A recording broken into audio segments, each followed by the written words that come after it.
When Hurricane Maria hit Puerto Rico on September 20th, it destroyed some healthcare facilities and left others without electricity and with limited water. As the island begins to rebuild and services are restored, the storm's long-term effects on health and healthcare infrastructure remain to be seen. I'm Stephen Morrissey, managing editor of the New England Journal of Medicine, and I'm talking with Carmen Zorrilla, a professor of obstetrics and gynecology at the University of Puerto Rico School of Medicine. Dr. Zorrilla has written a perspective article about caring for patients during and after Hurricane Maria. Dr. Zorrilla, you write in your article that only 3 major hospitals in Puerto Rico were functioning several days after the hurricane. What's the current state of healthcare infrastructure, and are most hospitals back up and running? Not yet, actually. Let me just check the numbers here. We have like 70, maybe 75 hospitals around the island, and immediately after the hurricane, there were only 2 that were working with power from the power company and also assisted by power generators. As of today's like day 34 after the hurricane.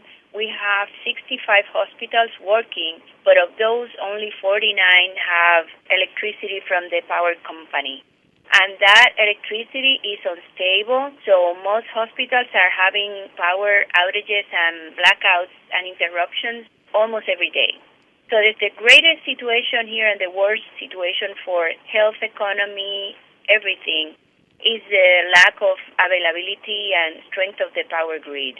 They're having such difficult problems with establishing the power generation and access to power. What did Puerto Rico's healthcare system look like before the hurricane? Why was it vulnerable? What was the situation?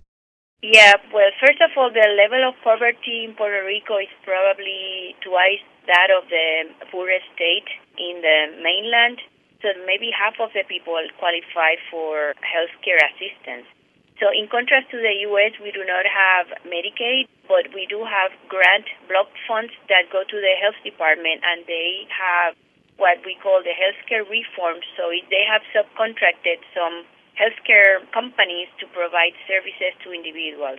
So we have sort of like a hybrid between, like, it used to be a public health service with hospitals owned by the government and employees paid by the government, and that switched to a semi-private based on contracts, but still the situation is still not the optimal. So in addition to that, the situation of Puerto Rico, because of the economic and the debt, we had a fiscal committee enacted by Congress to oversee everything, every expense and the budget of the government. So months before the hurricane, there were debates whether the budget of the government should be cut by half, the budget of the university should be cut by $500 million a year, and so on and so forth. There was a lot of instability and concerns from people in terms of not just their jobs, but the services they would receive.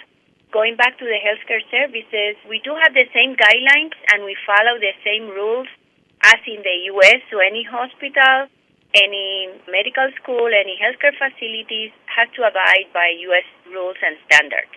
So with less resources, we're trying to provide healthcare services that are according to U.S. standards, and the quality of care has to follow that. We do have the Joint Commission accreditation on hospitals and all of that. So in terms of infrastructure, we should have had a good infrastructure for providing care.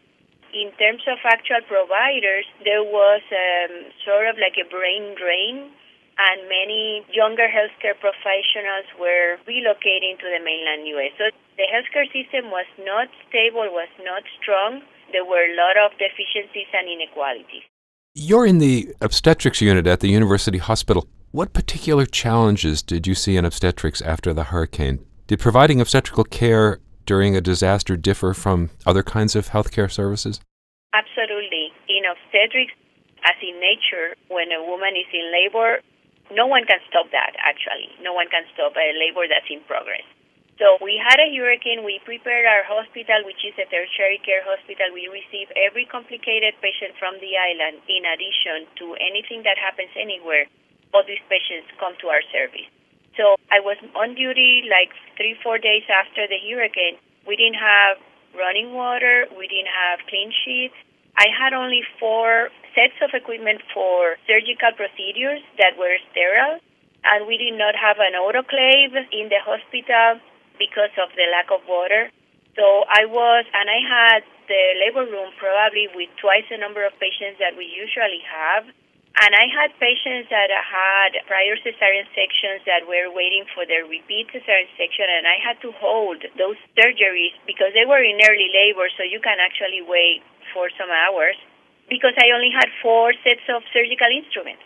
And I just wanted to make sure that I had instruments in case a person would come bleeding, or I had a fetal hypoxic, or any situation that was a real emergency. I needed to have those equipment.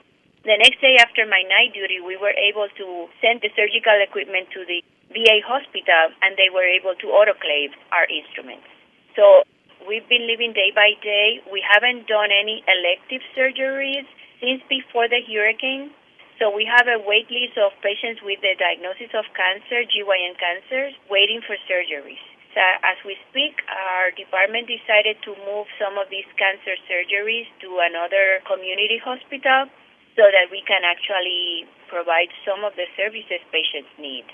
In addition to those concerns, you talk in your article about the threat of infectious disease, dengue, Zika, in the wake of the hurricane. So what other kinds of health effects are possible in this situation, and how can they be minimized? That was an interesting conversation we had with entomologists, because we had the Zika epidemic the year before, and it was still waning, but it was still active this year. So nobody actually knows if, and this was one question, whether a hurricane could eliminate all the mosquito population, or it would make them grow worse or faster. So that was one question that nobody knew. We're going to actually sort of like a natural experiment. What will happen with the mosquito population after this devastating hurricane? Right now, what we're seeing, or people complaining, there's no statistics, and I don't think anybody has surveillance data yet, but now patients are complaining that there's lots of mosquitoes in their communities, and we might be in the early stages of an impending epidemic, maybe either dengue, chikungunya, or even Zika, because it's the same mosquito, the Aedes aegypti, that transmit all of them. We're just watching. We don't know, but I'm suspecting if we have an increasing mosquito population, we might have another epidemic. First, because people don't have, their houses are not complete. Many have no roofs. They estimate 150,000 houses were damaged, and there's no power, so there's no air conditioning, no fans, no way to control the environment inside of a house. There's also warm weather and constant rain. And in our minds, including myself, it's very difficult to think about prevention when you're trying to survive every day and you're trying to face what's the new issue today. So in that regard, in another perspective article, Shultz and Galea note that people who are affected by the recent hurricanes may report increased symptoms of mental disorders, including post-traumatic stress disorder. Do you see that in Puerto Rico, and how would the Puerto Rican healthcare system deal with that kind of additional need? Yeah, that's an area of concern. I know that the population of Puerto Rico have higher risks of mental health illnesses in many aspects. We do have many higher number of people, or higher proportion of people with conditions related to mental health. In prior hurricanes, I saw many patients with herpes zoster, which is related in a way to prior infection, but also it is stress related. I'm now seeing patients that are coming, certainly patients with a prior history of some mental health illness, but they are sort of like stoned, like you talk to them and they are sort of frozen in time. And of course, this is anecdotal, but I'm concerned that we're going to see the impact of this hurricane in terms of mental health illness sometime in the future. We're also seeing increased violence because there's not that much security, there's no light posts, there's not environments, and neighborhoods are dark.